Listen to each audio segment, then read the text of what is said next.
The girl never would have imagined that the unremarkable homebody in her class could go toe-to-toe with a national champion from the soccer world. His movements were clearly those of a complete amateur with zero technical skill whatsoever, yet he managed to turn the tables through sheer physical prowess alone. What she didn't know was that Leo's true identity was actually that of a legendary assassin. But after being ambushed by a bizarre bee, his body had been reverted to his middle school years, and precisely because Leo was an amateur. Barry, who held the title of triple champion, didn't take him seriously at all. Barry wasn't just the middle school soccer champion. He'd also won championships in baseball and basketball. Right off the bat, he showed everyone a direct shot on goal, even though it went slightly off target. Barry's power was absolutely terrifying. He literally kicked the goalpost over. That alone proved just how monstrous his strength was. At that moment, the ball happened to roll over to Leo's side. Though he was just a beginner, when it came to raw power, he wouldn't lose to anyone. That's right, he planned to take a direct shot as well. No technique, just pure power. Normally, a straightforward shot like that would be a total giveaway, but with this ordinary kick, Barry found himself unable to catch it. Instead, he let the ball go out of bounds. The spectators in the stands couldn't figure out what had just happened and assumed he'd simply messed up, but Barry's teammates, who knew him well, realized Leo was no joke. They'd never seen Barry fail to catch a ball before. This showed just how terrifying Leo's power really was. And because of this setback, Barry dropped his contemptuous attitude. From that point on in the match, he kept a close eye on Leo, noticing that Leo's feints were riddled with flaws, yet his speed was incredibly fast. However, now that he was on guard, he gradually reclaimed his rhythm,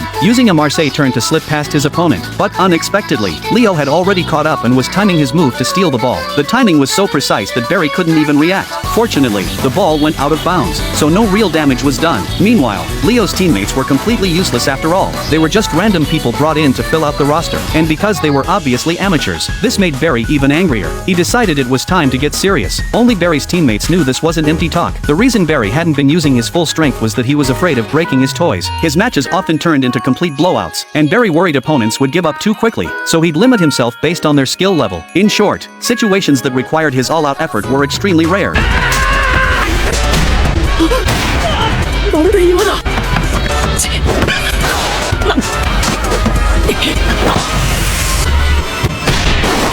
This effortless move past three defenders instantly triggered cheers throughout the venue. At that moment, even Leo's friends couldn't help but be won over by Barry's performance. At the same time, the first half ended, since the three of them together couldn't stop him. Everyone was at a loss for what to do, but what they didn't know was that this had ignited Leo's competitive spirit. He decided to go one-on-one against Barry in a showdown, telling everyone else to stay out of it. After all, this duel had started because of him. The instant the second half began, Barry understood Leo's intention and wordlessly signaled his teammates to back off as well. But unexpectedly, Barry found he couldn't get past anymore. Even if Leo's physical abilities were superior, his technique should still be nowhere near Barry's level. But what Barry didn't realize was that this match had awakened Leo's competitive drive. When Leo was young, his learning ability was so extraordinary that he'd never lost at any game he played. This led to him feeling bored with everything as he grew up. As the match progressed, Leo's technique was improving at an incredibly rapid pace. More importantly, he'd figured out Barry's breathing pattern. After all, whether in sports or combat, defeating your opponent means reading when they'll make their move. At that moment, both their feet made contact with the soccer ball simultaneously,